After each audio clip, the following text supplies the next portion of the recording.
hordoftoota chaanala Shashiituu bakka naga jirtu bakka naga jiraatan bakkuma jirtan nageenya fi rahmani rabbii isin bira haa jiraatu jecha hadha inshallah haalata akkamitti fakkeenyaaf innaa harkarra boca wayii suuraa kam bocuu yoo barbaadne boca wayii jechuudha.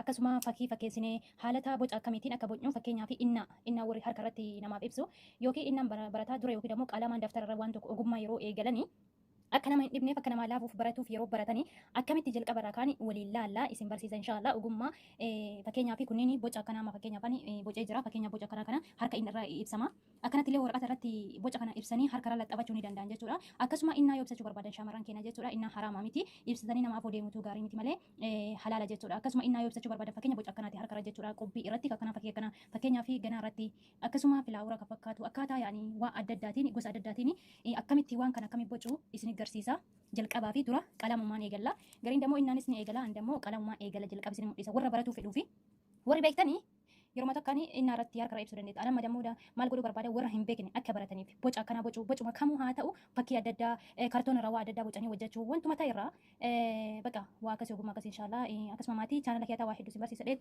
abdii qaba.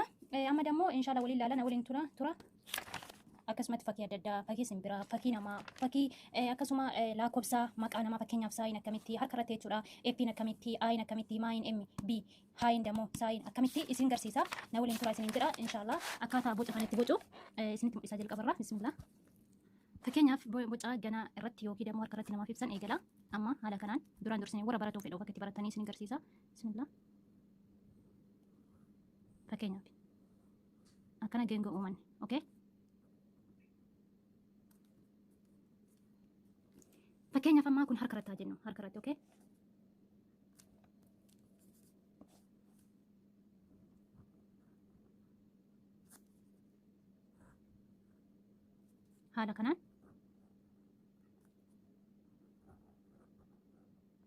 Haala kanaan malaan dura kana baratanii kaatanii achi booda harka irratti waa adda addaa irratti boca adda addaa filaawura adda addaa bocuu ni dandeettanii. Haala kana amma osoo harka irra ta'e hedduu bareeda innaa osoo ta'e fakkeenyatti gaariidha. Kan beekne illee balleessitanii barachuu qabdan ogummaa waan hodhuu akkasuma fakkii adda addaa waan nama fakkii nama bichaan kaasin malee waan kamuu yoo ta'e rakkoon qabu jechuudha. Akka fakkeenya amma kuni fakkii filaawuraati fakkaata jechuudha. Haala kanaan baay'ee namaaf salphata jechuudha. Haala kanaan isiniif salphata. Amma maal godhanna?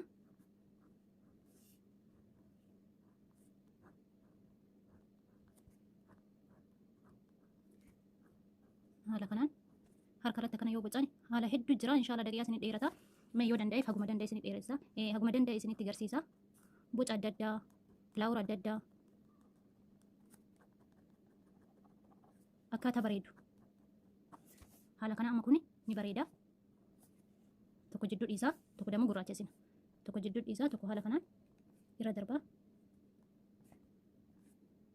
fakkeenya harka ganaarra ta'e yookiin dammoo harka irratti kun hin bareeda fakkii tole amma kan biraa qabna kan biraa haala kanaan gasarartan achi booda maal gootan akka fakkeenya filaawuraa haala kanaan bismillah daddaftanii hin ta'u garuu suutuma suutaan haga takka barattaniif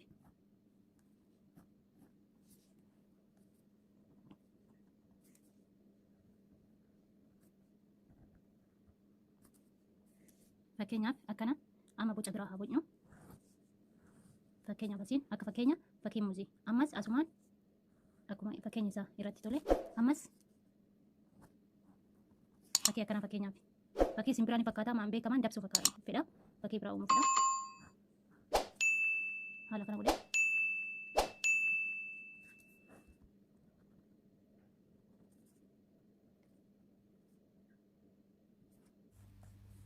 haala kanaan amma boca kanneen akkanatti bocee jira amma dammoo kana maal godha asi dammoo boca biraa bocadha jechuudha. Akka barbaadanii boca adda addaa bocuu dandeettanii suuraa waa adda addaa jechuudha.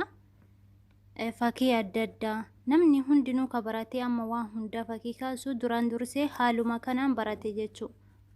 Duraaniin haaluma kanaan barate haala kanaan akkanatti baruu ni dandeettanii jechuu barbaadeeti.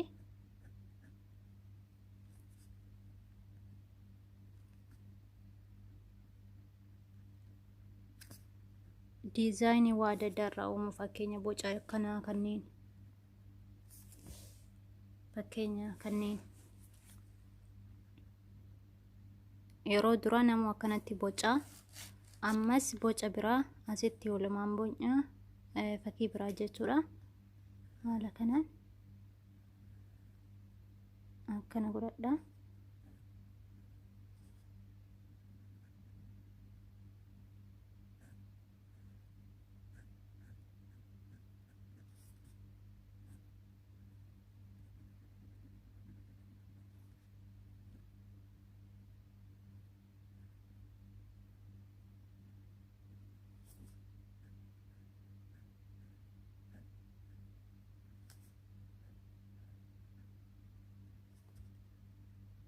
haala kanaan isinirra dheerataa sila kanaa ol isinitti garsiisa.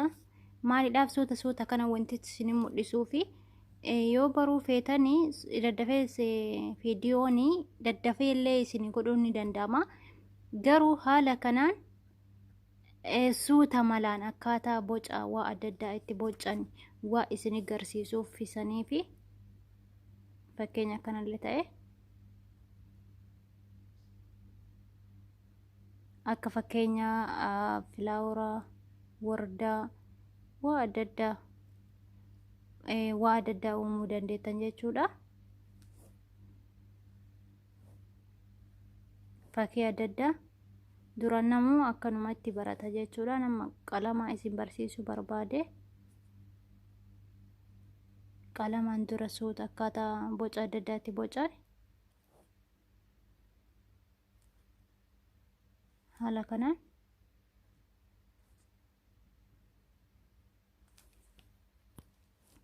ammas asitti boca wayii haa bonyu. haala kanaan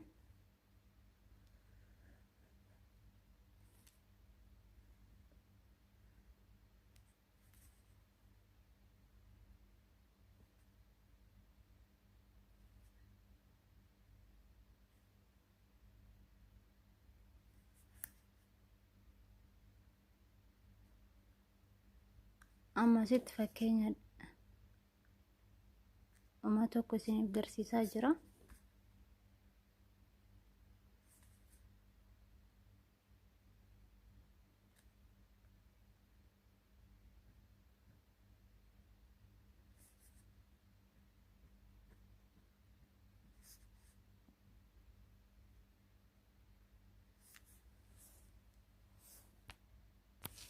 ammas ደግሞ boca biraa fakkeenyaaf asitti asi gabaabaa dheeraa gabaabaa goona.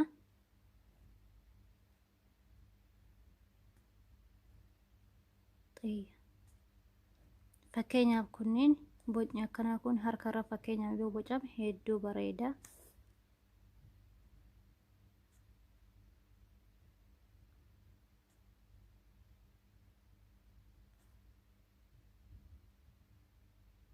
fakkeenya xiyyaa amma maal goona haala kanaan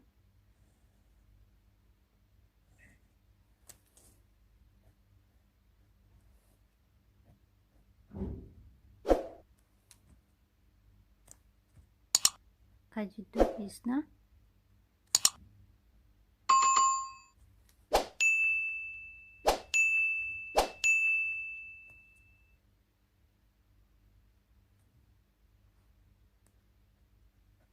haala kanaan baay'ee bareeda. fakkii adda addaa warri kaasuu barbaadanii ani fakkeenyaaf amma asirratti hedduu kaasee jira.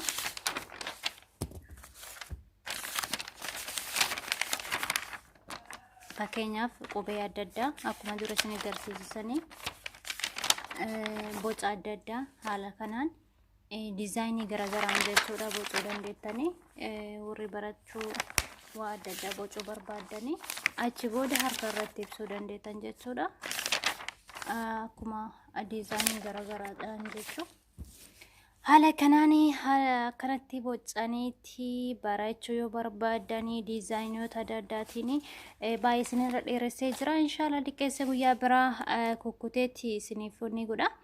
isin agarsiisa haala kanaan barachuu dandeettanii haala salphaadhaan diizaayinii kamuu waan baay'ee nama dhibuu miti.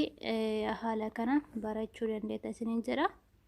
ما شاء الله لا أكسي وانا لقيفتني وانا داوتني في الدوغلتو ما كان لا يوتيوب لايك سبسكرايب قولوا هندقتنا والمالي مالك أبنا منس بالك أبا ولا حاجة زبين سنو ولا قدسنو سنين زرا. السلام عليكم ورحمة الله وبركاته.